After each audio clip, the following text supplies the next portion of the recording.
Bu Kexiansu Jilid 13 bagian 2.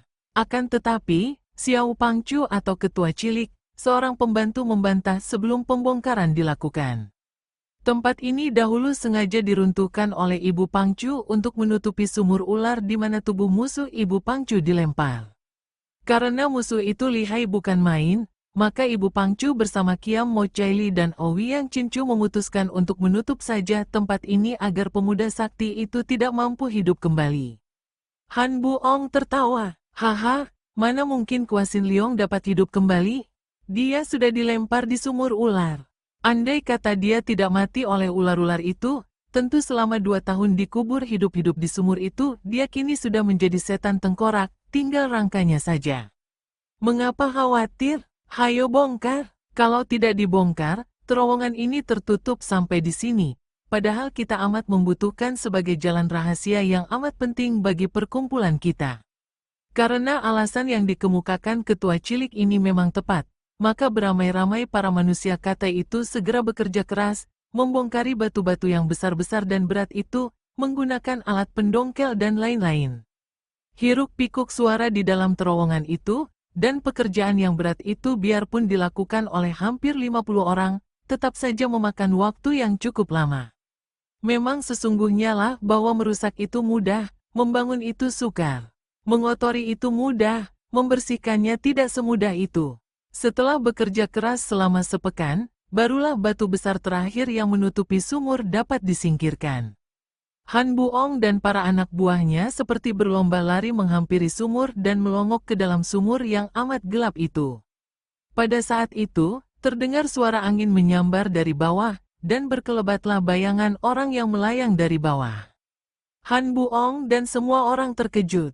Ketika mereka menoleh dan memandang bayangan orang yang tadi meloncat melewati kepala mereka melihat seorang laki-laki muda berdiri di situ sambil tersenyum. Seorang pemuda yang berwajah tampan, yang memiliki sepasang mata yang lembut pandangannya namun bersinar cahayanya. Pemuda yang pakaiannya lapuk dan compang camping. Tidak ada orang kerdil yang mengenal pemuda ini karena memang keadaannya jauh berbeda dengan tahun yang lalu. Akan tetapi Han Buong dengan suara gemetar membentakkan perintah, serbu. Bunuh dia. Orang-orang kata yang tadinya bengong terheran-heran dan ketakutan karena menduga keras bahwa tentu hanyalah siluman saja yang keluar dari sumur tertutup itu, ketika mendengar bentakan ini menjadi sadar. Kini mereka pun ingat bahwa tentu ini pemuda yang 2 tahun yang lalu dilempar ke dalam sumur. Mereka bergidik ngeri dan gentar mendapat kenyataan bahwa orang yang 2 tahun lalu dilempar ke sumur ular yang tertutup kini ternyata masih hidup. Namun, karena maklum bahwa ini adalah musuh mereka, dengan teriakan-teriakan ganas mereka menyerang orang itu. Memang benar dugaan Han Buong.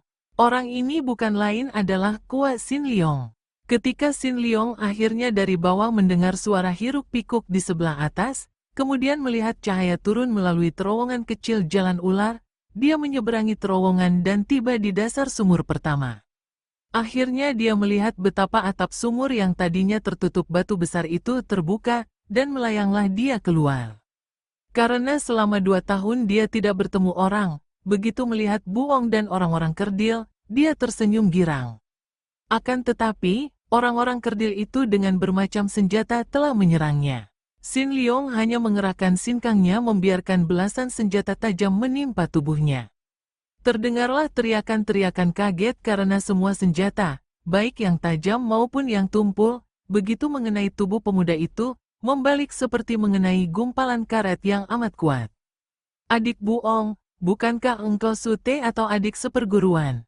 Sin Liong berkata halus sambil memandang kepada Han Buong. Iblis, siluman, bunuh dia! Buong berteriak-teriak dengan muka pucat dan mata terbelalak. Biarpun hati mereka gentar sekali, namun orang kata itu kembali menyerbu dan hujan senjata menyambar tubuh Sin Liong.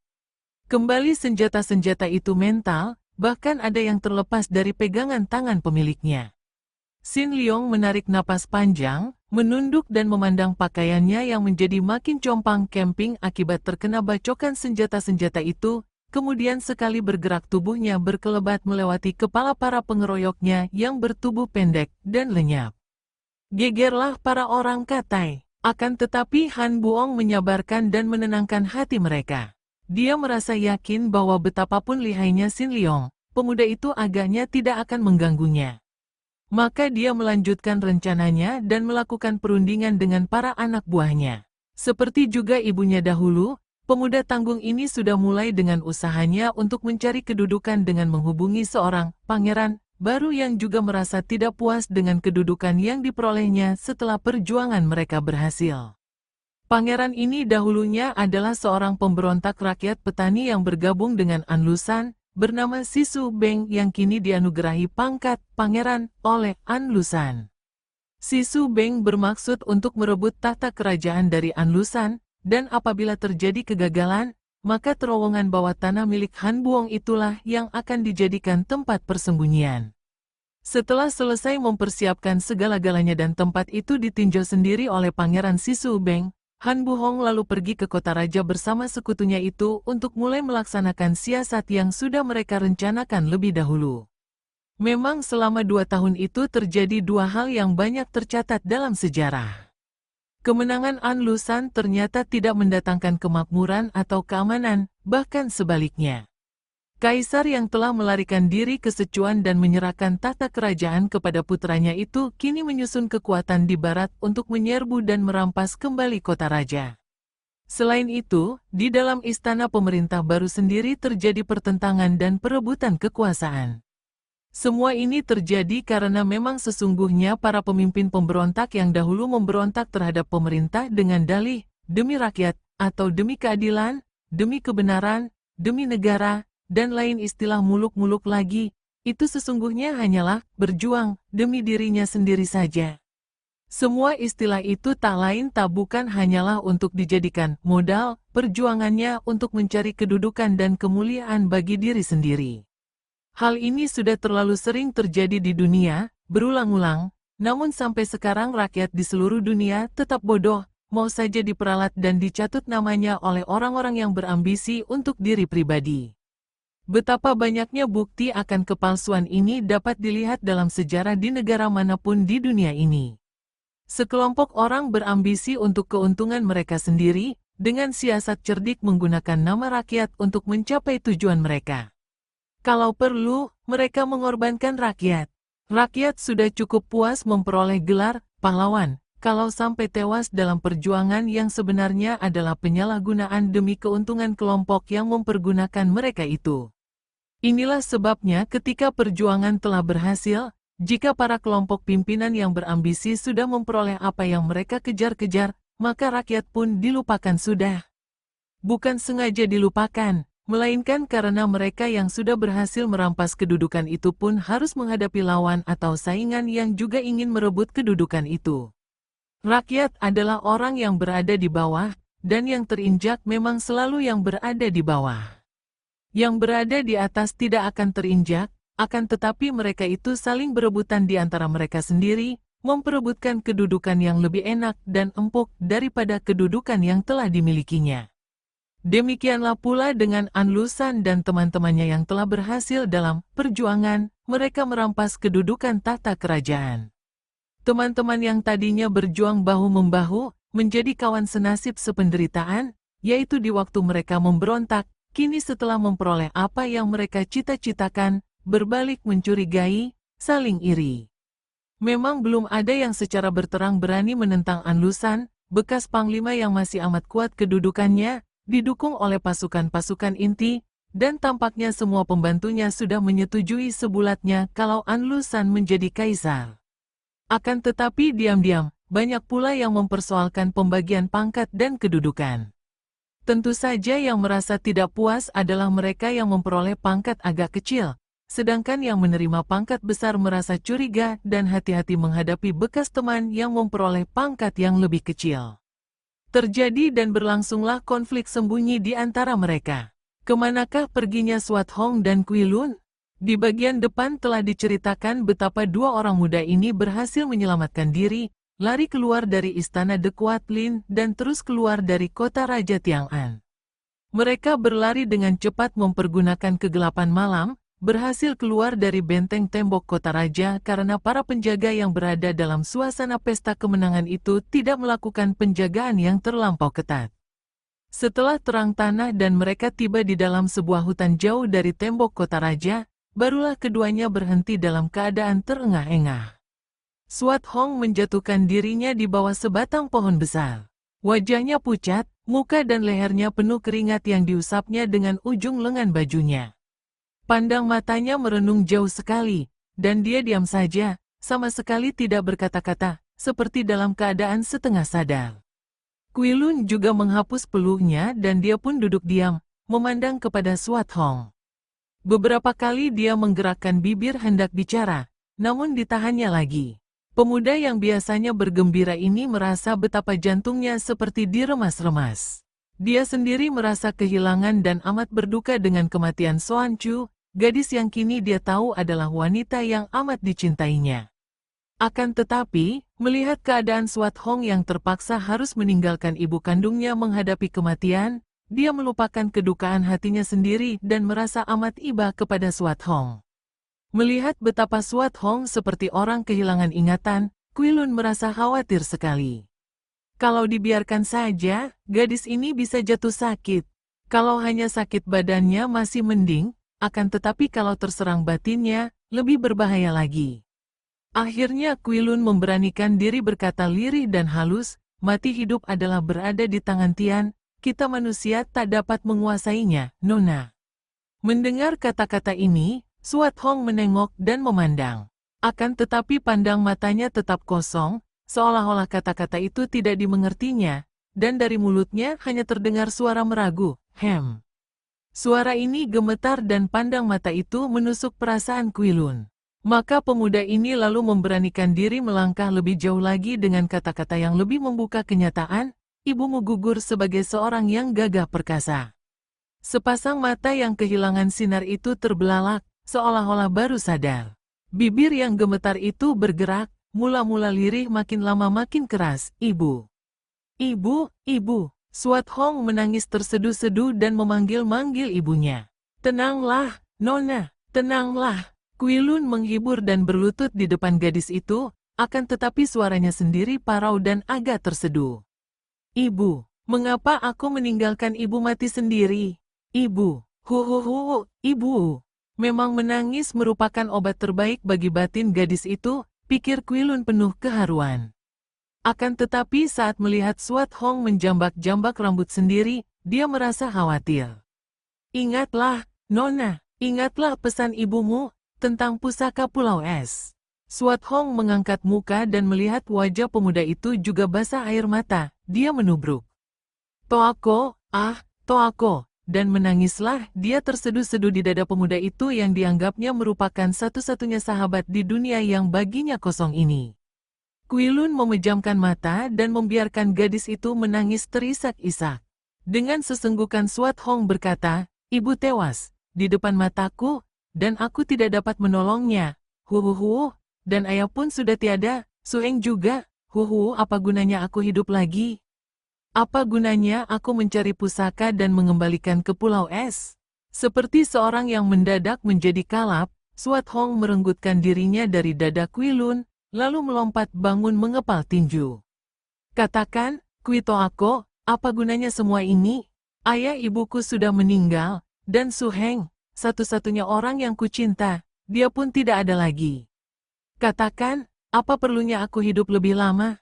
Kuilun teringat akan kematian Soan Chu yang menghancurkan perasaannya.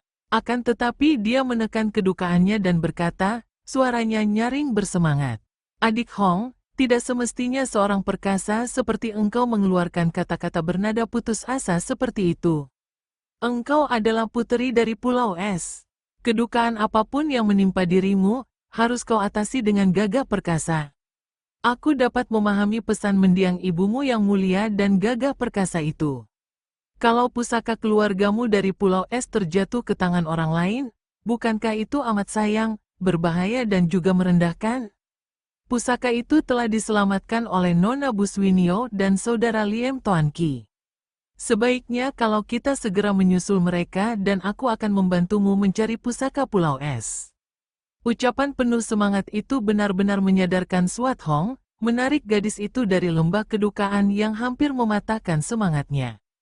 Dia menahan isak, menarik napas panjang dan menghapus air matanya, lalu memandang kepada pemuda itu, memegang tangan Kui Lun. Kui Toako, terima kasih atas peringatanmu. Hampir aku lupa akan tugasku. Memang benar, sudah berani hidup harus berani menghadapi apapun yang menimpa kita. Engkau sungguh baik sekali, Toako. Engkau sendiri menderita, kehilangan Xuan Chu, namun masih menghiburku. Kui Lun mengangkat mukanya dan memejamkan mata. Benar, aku mencinta Xuan Chu, aku mencintanya. Dan aku mencinta Su Heng. Betapa buruk nasib kita, Toako. Akan tetapi, kau masih mempunyai gurumu, sedangkan aku hanya seorang diri. Ah, sudahlah, aku akan pergi, Toako. Semoga engkau akan dapat menemukan kebahagiaan dalam hidupmu. Engkau baik sekali, dan terima kasih. Swat Hong berkelebat dan meloncat pergi. Nanti dulu, Hong Moy, biarlah aku membantumu. Tidak usah, Kui Toako. Aku akan menyusul mereka ke puncak awan merah. Kemudian aku akan kembali ke Pulau Es, untuk selamanya. Selamat tinggal. Swat Hong meloncat dengan cepat sekali dan sebentar saja dia sudah lenyap meninggalkan Kui Lun yang menjadi lemas. Pemuda ini menjatuhkan dirinya duduk di atas tanah dan baru sekarang dia tidak dapat menahan bertitiknya air matanya. Baru sekarang terasa olehnya betapa dia kehilangan Xuan Chu, betapa dunia terasa amat hampa dan sunyi.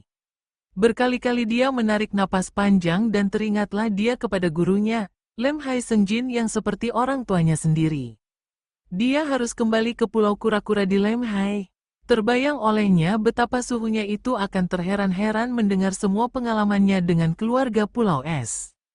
Dengan perasaan yang kosong dan sunyi, ingatan akan gurunya ini merupakan setitik harapan kegembiraan hidupnya, dan perlahan-lahan Kui Lun meninggalkan hutan itu untuk kembali kepada gurunya yang sudah amat lama ditinggalkannya. Sementara itu, dengan mata masih merah oleh tangisnya, Han Swat Hong melanjutkan perjalanan seorang diri dengan cepat untuk mengejar Swinyo dan Tuan Qi.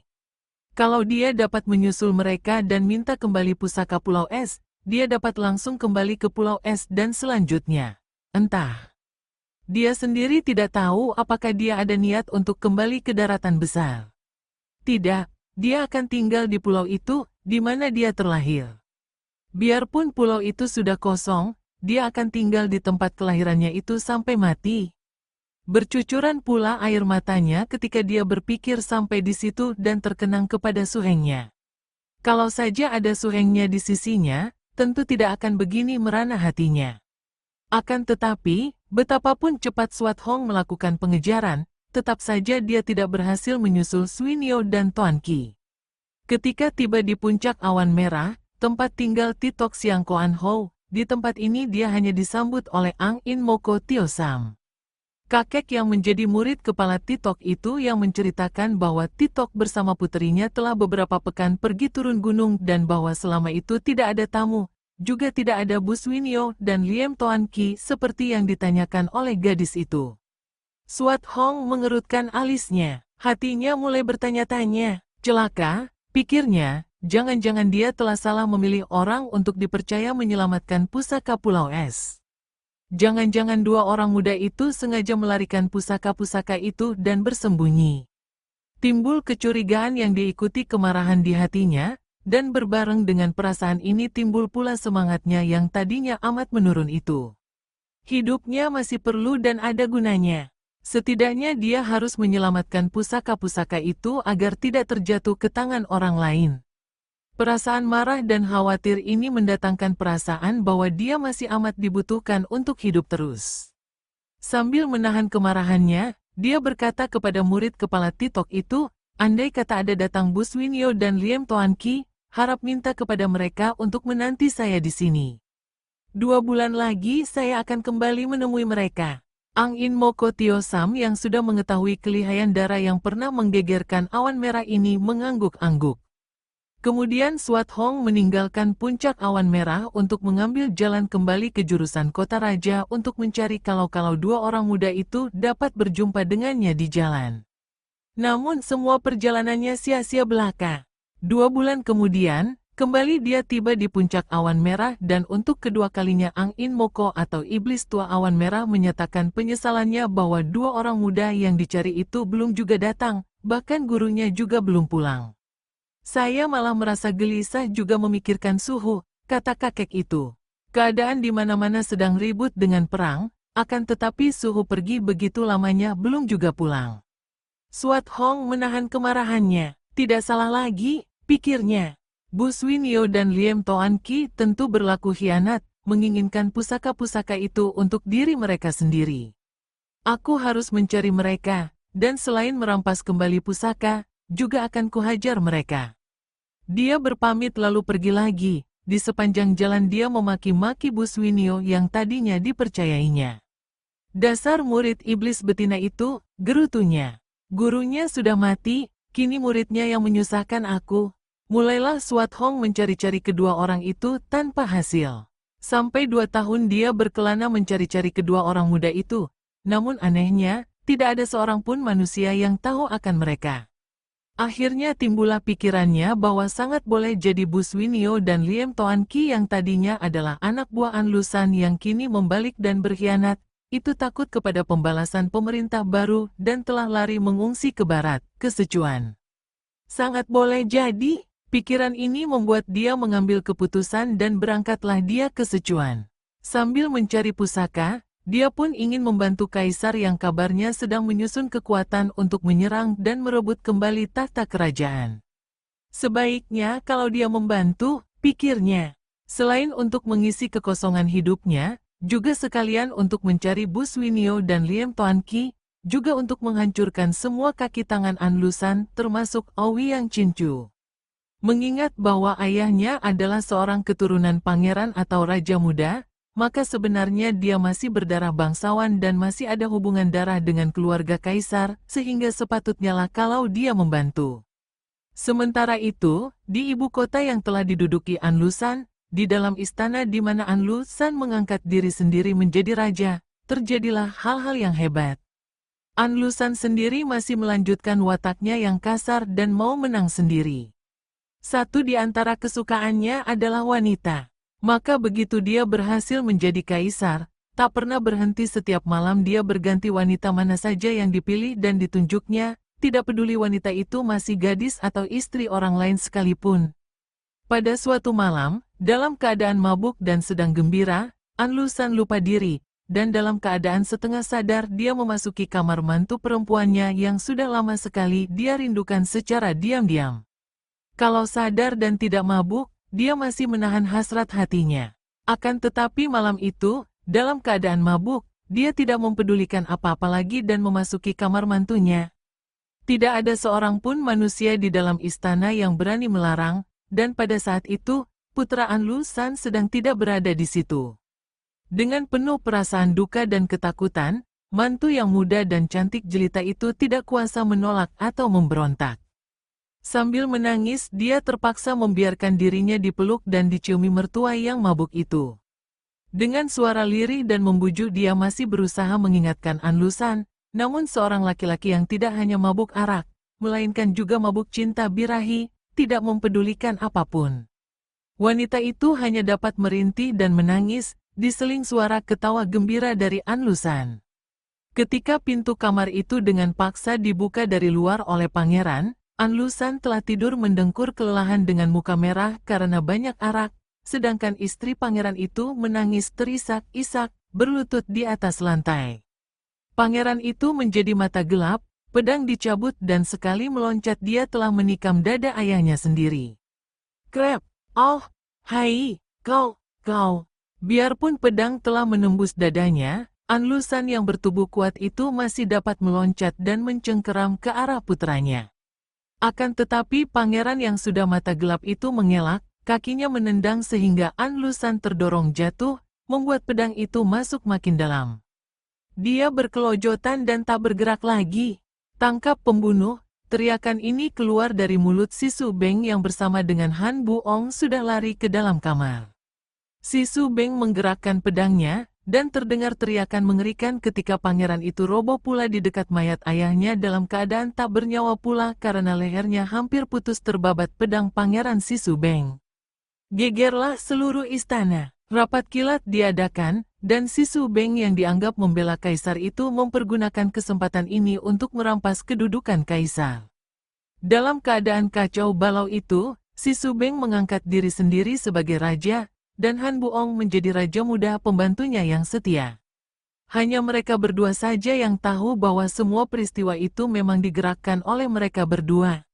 Sisubeng yang membangkitkan birahi Anlusan terhadap mantu perempuannya.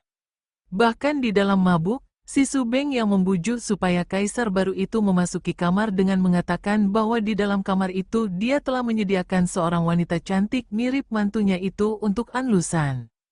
Dan selagi Anlusan yang mabuk itu menggagahi mantunya sendiri, diam-diam Han Buong menghubungi pangeran dan membisikkan bahwa ada penjahat memasuki kamarnya. Maka terjadilah seperti apa yang telah direncanakan oleh mereka berdua, yaitu kematian Anlusan di tangan putranya sendiri dan kemudian kematian pangeran di tangan Sisubeng. Terjadilah pergantian kekuasaan dan perubahan besar-besaran di kota raja. Kembali Han Buong berhasil mengangkat dirinya sendiri seperti yang dicita-citakan ibunya, yaitu menjadi seorang pangeran yang berkuasa, jauh lebih berkuasa daripada di waktu ibunya masih hidup, yaitu menjadi tangan kanan penguasa baru yang menjadi sekutunya. Akan tetapi, jatuhnya Anlusan dan berpindahnya kekuasaan ke tangan Sisubeng, masih saja belum meredakan ketegangan-ketegangan di kota raja akibat perebutan kekuasaan. Seperti biasa, penguasa baru mengangkat teman-temannya sendiri menduduki jabatan tinggi, melakukan penggeseran-penggeseran sehingga menimbulkan dendam dari kawan-kawan yang berbalik menjadi lawan. Dalam keadaan seperti itu, tidak heran jika timbul rencana-rencana dan intrik perebutan kekuasaan yang kacau balau, kalau perlu dengan cara halus maupun kasar. Sebaliknya, para pemberontak yang kini memegang tampuk kerajaan itu justru menjadi lalai. Mereka terlalu memandang rendah kaisar yang telah melarikan diri ke Sichuan, menganggap keluarga kaisar lama itu sudah jatuh benar-benar. Kesibukan untuk kepentingan ambisi pribadi membuat mereka lengah dan kurang memperhatikan pertahanan sehingga mereka tidak tahu betapa kaisar dan keluarganya di Sichuan telah membentuk kekuatan baru untuk melakukan pembalasan. Kaisar tua Hian Tiong, yang hancur lahir batinnya karena bukan hanya mahkota kerajaan dirampas oleh pemberontak Anlusan, akan tetapi terutama sekali karena selirnya tercinta, Yang Kui Hui, harus mati digantung oleh keputusannya sendiri, setibanya di Sichuan, menjadi seorang kakek yang patah semangat dan selalu tenggelam dalam duka cita. Dalam keadaan mengungsi itu, di Sichuan, keluarga kaisar dan para pengikutnya yang masih setia, menerima keputusan kaisar tua untuk mengangkat kaisar baru, yaitu putra mahkota yang bergelar Su Tiong. Pada waktu itu, sisa pasukan pemerintah yang telah kalah perang terhadap Anlusan, di bawah pimpinan Panglima Besar Kok Cuit, telah menyusul pula ke Sichuan. Kaisar Su Tiong lalu menghimpun kekuatan dari rakyatnya di daerah Sichuan, dan minta bantuan kepada negara-negara tetangga yang bersahabat. Maka terkumpullah pasukan-pasukan campuran yang terdiri dari bermacam suku, bahkan terdapat pula bangsa Turki, Tibet, dan kemudian sekali datang pula bala bantuan dari pasukan Arab yang dikirim sebagai tanda bersahabat oleh Kalipu. Pasukan-pasukan itu disusun menjadi barisan besar dan diberi latihan-latihan berat dalam persiapan Kaisar Su Tiong untuk merampas kembali kerajaannya.